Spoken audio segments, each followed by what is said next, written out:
Passion Week and Good Friday reminds us that death laid its hands on Jesus Christ also. Death put Jesus in a tomb, and there was a stone in the mouth of that tomb, and the seal of a Roman government was placed on it. But on the third day, Easter Sunday, Jesus rose from the sleep, and he left those grave clothes that were wrapped around him like a butterfly would forsake cocoon. And Jesus Christ passed through that wall of that tomb. By the way, the stone was not rolled away to let Jesus out. It was rolled away to let the disciples know that Jesus is come back. And Jesus is alive. He is not behind us in a tomb. He is before us on a throne. We thank God for that. But I want to ask you a question. What is Easter to you? 2 Corinthians 5:15 points out us that a huge problem in our society today is that we live for ourselves. The challenge of the Christian message, the wonder of Easter, is that Christ died so that we no longer live for ourselves. We live for something bigger.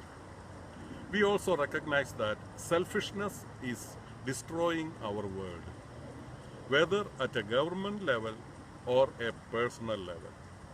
How can selfishness out there, how can selfishness in my own life be dealt with?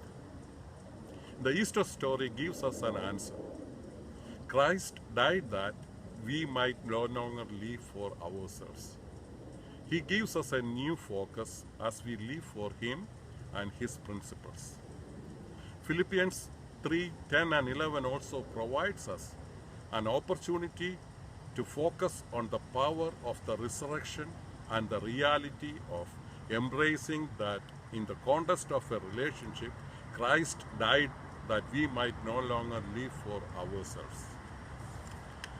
Through Isaiah, God speaking to us and says, "Is not this is the kind of fasting I have chosen, to loose the chains of injustice and untie the cords of the yoke, to set the oppressed free and break every yoke? Is it not to share your food with the hungry and to provide the poor wanderer with shelter? When you see the naked, to clothe him, and not to turn away from your own flesh and blood." Isaiah 58:6 and 7. As we celebrate Easter this year, let us think about the abundance that God showered upon us and not turn away from our fellow men.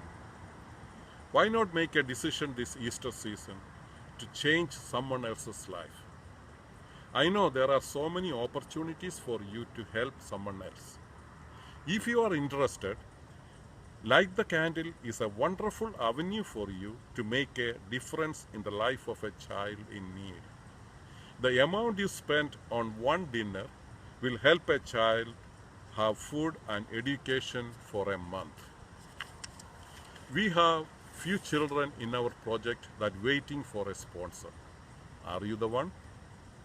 Celebrate the resurrection power of Easter this year with somebody else. May God continue to bless you.